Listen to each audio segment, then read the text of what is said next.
गोविंद गोविंद गोपाल नंदलाल।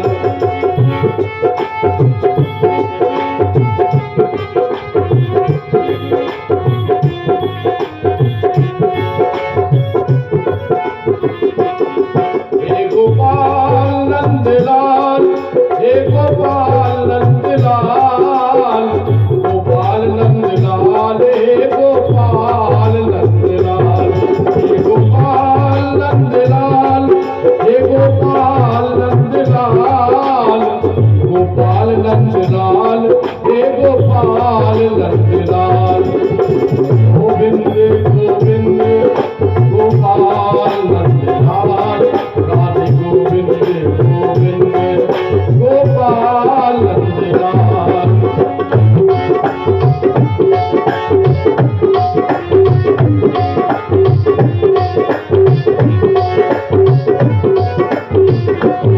हे गोपाल नंदलाल, हे गोपाल नंदलाल, गोपाल नंदलाल, हे गोपाल नंदलाल, हे गोपाल नंदलाल, हे गोपाल नंदलाल, गोपाल नंदलाल, हे गोपाल नंदलाल। गोविंद गोविंद गोपाल नंदलाल, राधे गोविंद गोविंद गोपाल नंदलाल। गोविंद गोविंद गोपाल नंदलाल, राधे गोविंद गोविंद गोपाल नंदलाल, राधे गोविंद गोविंद गोपाल नंदलाल, राधे गोविंद गोविंद गोपाल नंदलाल।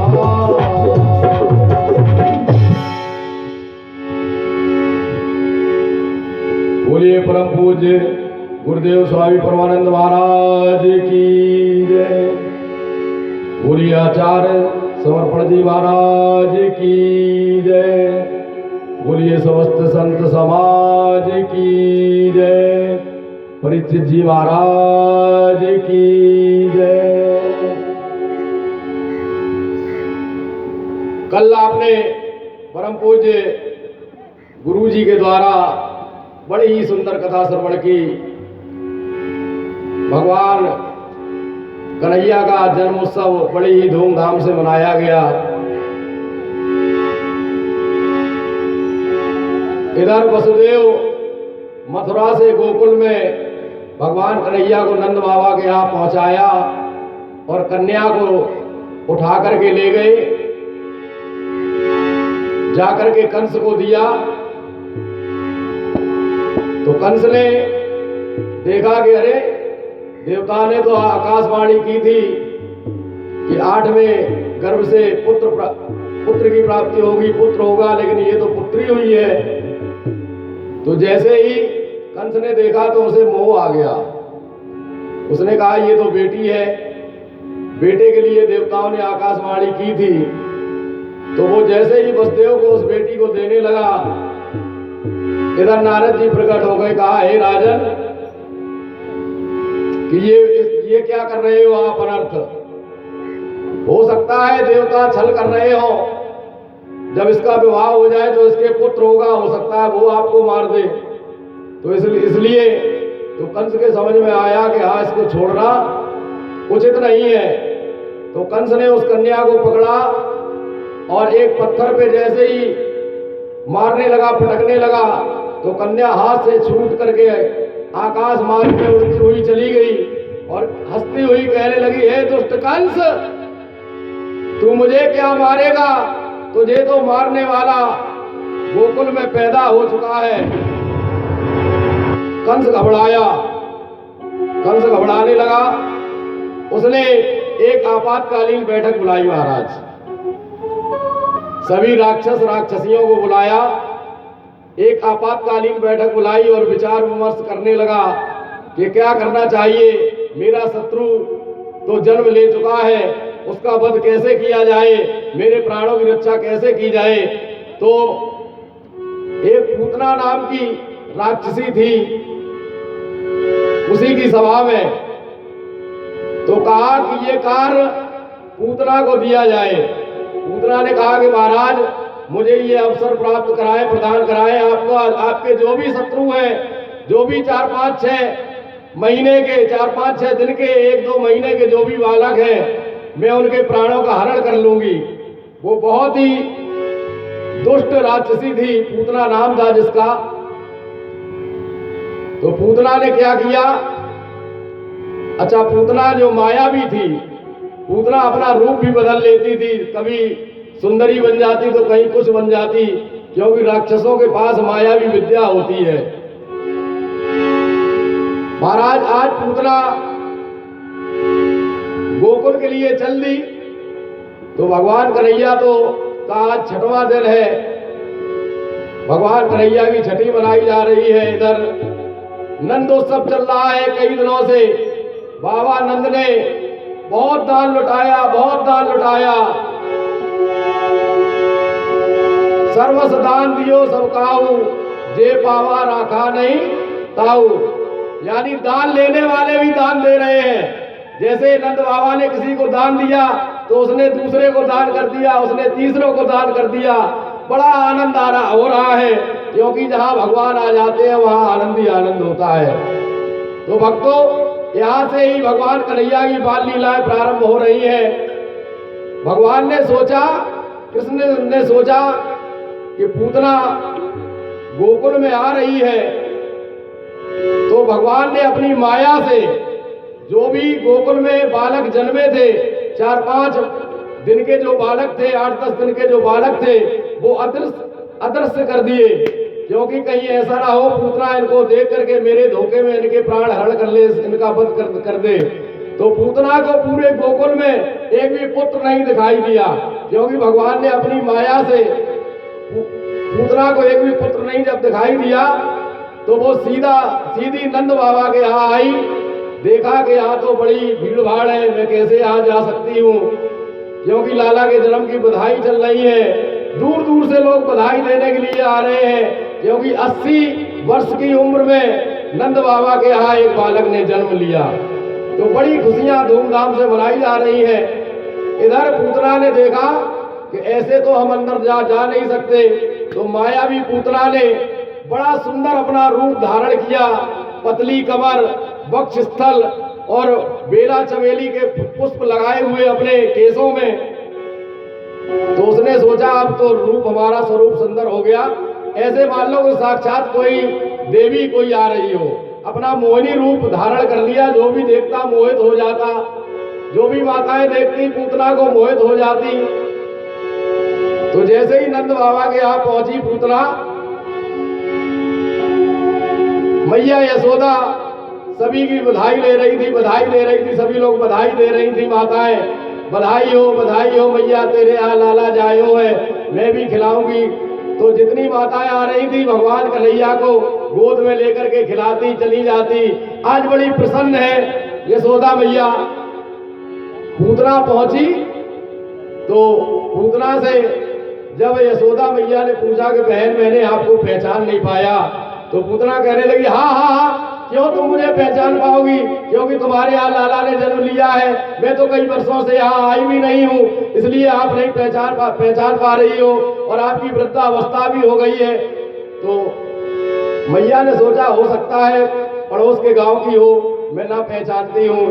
तो हुआ क्या कि कहा कि मैया मैं तेरे लाला को खिलाऊंगी। तो मैया कहने लगी यशोदा हाँ, तेरा ही तो लाला है, क्या मेरा लाला है, खिला ले जा करके। वहां पर कुछ माताएं नंदोत्सव मना रही थी और नंद जी के यहाँ गीत गा रही थी। तो एक गोपी ने ढोलक आगे बढ़ा दी कि अरे बहन, बालक को बाद में खिलाना, पहले एक दो बधाई तो गा ले। तो पूतना ने सोचा कि हाँ ये भी करना पड़ेगा। तो देखिए पूतना एक बधाई गाने लगी। हुए हैं लाल यशोदा के बधाई है, हुए हैं लाल यशोदा के बधाई हो,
के शब्द आने हैं, मोहब्बत के तराने हैं, खुशी के शब्द आने हैं, मोहब्बत के तराने हैं, मोहब्बत के तराने हैं।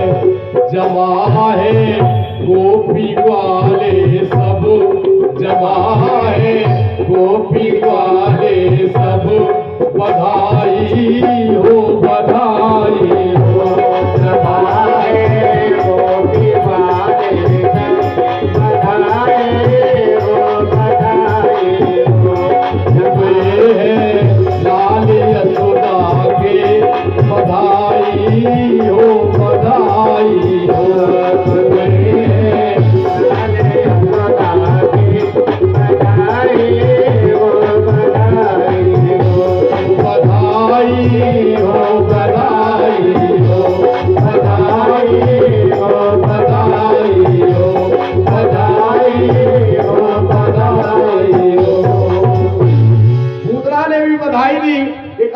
मैया अब मैं तेरे लाला के दर्शन करना चाहती हूँ, मैं भी तेरे लाला को अपनी गोद में खिलाना चाहती हूँ। तब तक मैया और गोपियों को देखने लगी कि हाँ हाँ तेरा ही तो लाला है, खिला ले जाकर के। जैसे ही पूतना अंदर गई, भगवान कन्हैया ने देखा कि हाँ, क्योंकि जब भगवान राम जब विश्वामित्र जी के साथ वन में गए तो सबसे पहले कौन मिली? ताड़का। तो वही याद आई कि अरे वो ताड़का आज भगवान कृष्ण के सामने भी पहले महिला आई। तो भगवान ने सोचा कि ये माता का रूप धर के तो आई है, हमें विषपान कराने के लिए, दुग्धपान कराने के लिए आई है, लेकिन मैं इसको देख नहीं सकता। अगर देखूंगा तो इसका भय खत्म हो जाएगा, प्रेम हो जाएगा, क्योंकि देखने से प्रेम हो जाता है। कई विद्वानों ने अनन्य प्रकार के यहाँ पे भाव दिए हैं महाराज जी। तो कन्हैया ने सोचा, अपनी आंख नेत्रों को बंद कर लिया। नेत्रों को बंद कर लिया तो पूतना ने देखा ये बहुत ही अच्छा अवसर है। पालने से भगवान कन्हैया को उठाया और लेकर के गोकुल से बाहर निकल गई। यहाँ मैया यशोदा तो अपने नंदोत्सव में लगे हैं, सभी किसी को कोई पता नहीं। तो हुआ क्या महाराज, नेत्र क्यों बंद कर लिए? श्री वल्लभाचार्य जी संबोधनी में कहा है, उन्होंने एक किताब लिखी है श्री वल्लभाचार्य जी ने संबोधनी में, कि पूतना है वो पूतना है अविद्या। और भगवान श्री कृष्ण ने सोचा कि मेरी दृष्टि के सामने अविद्या टिक नहीं सकती, फिर लीला कैसे होगी, इसलिए नेत्र बंद कर लिए। और कई विद्वानों ने अलग अलग मत यहाँ पर दिए हैं। एक विद्वान ने कहा है यह पूतना बाल घातनी है, पूतान भी नयति, यह पवित्र बालिकाओं को भी ले जाती है। ऐसा जघन्य कृत्य करने वाली का मुंह देखना नहीं चाहिए, इसलिए नेत्र बंद कर लिए। एक विद्वान ने कहा इस जन्म में तो इससे कुछ साधन किया नहीं है, संभव है मुझे मुझसे मिलने के लिए पूर्व जन्म में कुछ किया हो, मानो पूतना के पूर्व जन्मों का साधन देखने के लिए है। श्री कृष्णचंद्र ने नेत्र बंद कर लिए। एक विद्वान ने कहा क्योंकि भगवान कन्हैया तो माखन मिश्री खाने के लिए यहाँ आए ब्रज में, उन्होंने कहा कि प्रभु भगवान कृष्ण ने याद किया भगवान शंकर को कि प्रभु अबकारी विभाग के तो आप ही देवता हो, ये तो मुझे जहर पिलाने आई है, मैं तो यहाँ माखन मिश्री खाने आया हूँ। तो मानो नेत्र इसलिए बंद कर लिए कि आओ भगवान शिव, तुम ही इसका दुग्ध पान करो, तुम ही इसका जहर पान करो। तो मान लो भगवान कृष्ण ने भगवान शंकर को याद किया। महाराज हुआ क्या, पूतना गोकुल में लेकर के निकल गई भगवान कृष्ण को। अच्छा, पूतना ये है कौन? जिस समय राजा बलि से 3 चरण पृथ्वी मांगी, वामन भगवान बनकर के गए, 3 चरण पृथ्वी मांगी। राजा बलि और विंध्यावली, राजा बलि की पत्नी का नाम, उसकी एक पुत्री थी राजा बलि की जिसका नाम था रत्नवाला। रत्नवाला ने जैसे ही वामन भगवान को देखा तो देख करके इतनी मोहित हो गई, वो सोचने लगी यदि ऐसा बालक मेरा होता तो मैं इसे गोदी में खिलाती। गोदी में खिलाती, लालना पालन करती। लेकिन जब छल किया, जब 3 चरण पृथ्वी मांगी, तो वही रत्नवाला कहने लगी, ऐसा पुत्र यदि मेरा होता तो मैं ऐसे जहर दे करके इसका वध कर देती। तो भगवान ने कहा, ये भी इच्छा तेरी पूरी होगी, इस जन्म में तो नहीं, अगले जन्म में जब मैं कृष्ण बन के आऊंगा तो पूतना बन के आएगी, ये भी तेरी मैं इच्छा पूर्ण करूंगा। तो होता क्या है महाराज, पूतना आज गोकुल में भगवान कृष्ण को लेकर के चल दी। भगवान कृष्ण उसका दुग्ध पान करने लगे, तो मानो कि जैसे ही दुग्ध पान करने लगे उसके प्राण हरण होने लगे, प्राण खींचने लगे। तो कहने लगी पूतना, छोड़ दे लाला, छोड़ दे लाला, छोड़ दे लाला, छोड़ दे। तो भगवान कन्हैया कहने लगे कि मैं किसी को एक बार पकड़ लेता हूं तो छोड़ता नहीं हूं। तो महाराज जी, जैसे ही पूतना के प्राण हरण हुए तो मानो वो 6 कोस में जाकर के गिरी। 6 कोस में जाकर गिरी, तब तक सभी नंद बाबा के यहाँ से सभी गोकुलवासी जहां पूतना भगवान कृष्ण को लेकर के गई थी, वहीं पर सब उपस्थित हो गए। आज पूतना के प्राणों का हरण हो गया और भगवान कन्हैया उसी की वक्षस्थल पर लेटे हुए हैं और दुग्ध पान कर रहे हैं। जाकर के मैया यशोदा ने झट से जाकर के अपने लाला को उठा लिया।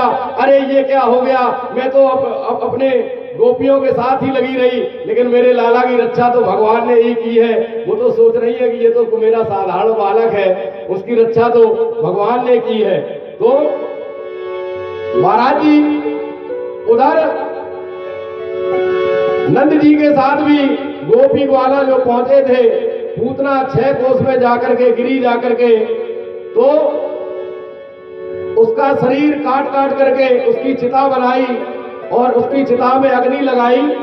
तो उसकी चिता से बहुत ही सुगंध निकल रही है। नंद बाबा ने सोचा ये सुगंध कहां से आ रही है, क्योंकि भगवान जिसका दुग्ध पान कर लेते हैं, जिसको छू लेते हैं, उसके शरीर से सुगंध ही आती है। बोलिए बाल व्यास जी महाराज की जय। अब आगे की कथा हमारे परम पूज्य बाल व्यास जी महाराज जी के द्वारा आप सुनेंगे। बोलिए गुरुदेव भगवान की जय।